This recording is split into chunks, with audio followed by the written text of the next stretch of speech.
అధ్యక్షుడు కౌల్య జగన్నాథమన్న గారికి మరి అదేవిధంగా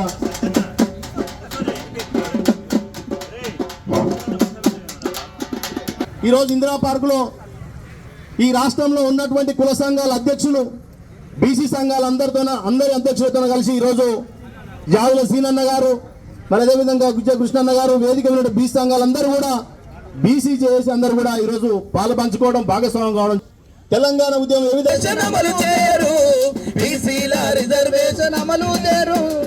అసెంబ్లీ తీర్మానించిన లెక్క చేయరు అసెంబ్లీ తీర్మానించిన లెక్క చేయరు ఆమోదించాలంటూ అడ్డుపడతారు బీసీల రిజర్వేషన్ ఏదిర తమ్మి పోరాడకుంటే అది మనకు దక్కదు తమ్మి బీసీల రిజర్వేషన్ తమ్మి పోరాడకుంటే నీకు దక్కదు. ఈ దీక్షకు మద్దతు తెలియజేస్తూ ఒక్కసారి చప్పట్లతో ఈ దీక్షకు అందరూ మద్దతు చేయాలని ప్రతి ఒక్కరు దయతలచి ప్రతి ఒక్కరు చప్పట్లతో మద్దతు తెలియజేయాలని నేను చెప్తున్నాను. ఇక్కడ ఉన్నవారే కాదు, రాష్ట్రంలో దేశంలో ప్రతి ఒక్కరు కూడా వారు చప్పట్లో మద్దతు ప్రకటించాలి అని తెలియజేస్తా ఉన్నాను. ఈరోజు ఈ ఒక ఉద్యమం బీసీ హక్కుల కోసం కావచ్చు, రిజర్వేషన్ల కోసం కావచ్చు, బీసీల అభివృద్ధి కోసం కావచ్చు, అభ్యున్నతి కోసం కావచ్చు, సామాజిక న్యాయం కోసం కావచ్చు జరిగే ఉద్యమం అని తెలియజేస్తా ఉన్నాను. ఈ ఉద్యమం పోరాటాల గడ్డ తెలంగాణ గడ్డలో ఈరోజు బీసీల ఆత్మ గౌరవ రిజర్వేషన్ల ఉద్యమం అని సందర్భంగా తెలియజేస్తా ఉన్నాను. అంతేకాదు దశాబ్దాలుగా చరిత్ర పొడవునా బీసీలకు జరుగుతున్న అన్యాయాన్ని అరికట్టడానికి మరియు అంతేకాకుండా బీసీల హక్కుల కోసం ఈ యొక్క ఉద్యమం తెలియజేస్తా ఉన్నాను.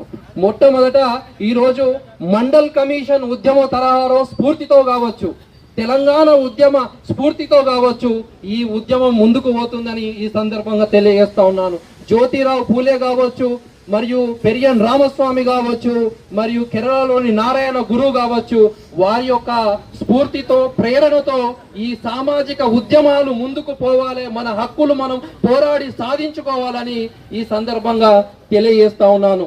అంతేకాదు తెలంగాణ వచ్చిన తర్వాత బీసీల ఆంక్షలు, ఆశయాలు, కలలు నెరవేరుతాయి అనుకున్నాం, కానీ అవి నెరవేరని పరిస్థితి చాలా దారుణం. ఇప్పటికీ బీసీలు కావచ్చు, ఎంబీసీలు కావచ్చు, సంచార కులాలు కావచ్చు, అర్ధ సంచార కులాలు కావచ్చు, భిక్షాటన చేసే కులాలు కావచ్చు, ఇప్పటికీ దారిద్ర్య రేఖ దిగువన జీవించడం చాలా బాధాకరం తెలియజేస్తున్నాను.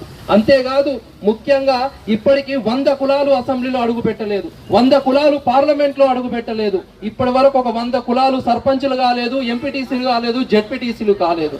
రాజకీయ ప్రాతినిధ్యం లేకుంటే అంధకారంలోకి నెట్టివేయబడతారనేది అక్షర సత్యం. ఆనాడు డాక్టర్ బిఆర్ అంబేద్కర్ చెప్పిళ్ళు, సమాన అవకాశాలు, సమాన వాటా, సమాన భాగస్వామ్యం వచ్చేంత వరకు మనం పోరాటం చేయాల్సిన సందర్భం వచ్చింది. దానికి నిలువెత్తు నిదర్శనంగానే ఈ వేదిక అని ఈ సందర్భంగా తెలియజేస్తా ఉన్నాను. అయితే ముఖ్యంగా ఈ రోజు రాష్ట్రంలో అసెంబ్లీలో 2 బిల్లులు విద్యా ఉద్యోగాలలో మరియు స్థానిక సంస్థల్లో బిల్లులు పెట్టిళ్ళు, గవర్నర్ ద్వారా రాష్ట్రపతికి పంపించిండు, అక్కడనే పెండింగ్ ఉన్నది. ఆ తర్వాత పంచాయతీరాజ్ చట్టం 2018 285 సెక్షన్ ను కూడా సవరణ చేసిళ్ళు, గవర్నర్ పంపించిళ్ళు, అది అక్కడనే పెండింగ్ ఉన్నది. జియో నంబర్ 9 తీస్తే కొందరు గొట్టంగాళ్ళు హైకోర్టుకు, సుప్రీంకోర్టుకు పోయి దాన్ని ఆపాలనే కుట్రలు చేస్తూనే ఉన్నారు.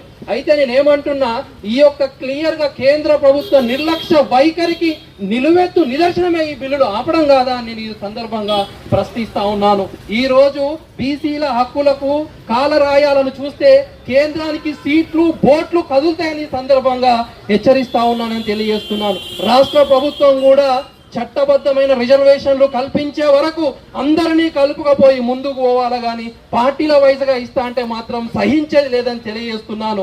ఈ రోజు సూర్యుని ఇచ్చే వెలుగును అరచేతితో ఆపగలరా అంటే ఆపలేరు. అదే తరహాలో ఈ బీసీ ఉద్యమాన్ని కూడా ఆపలేరని తెలియజేస్తా ఉన్నాను. థ్యాంక్ యూ అండి, ధన్యవాదాలు.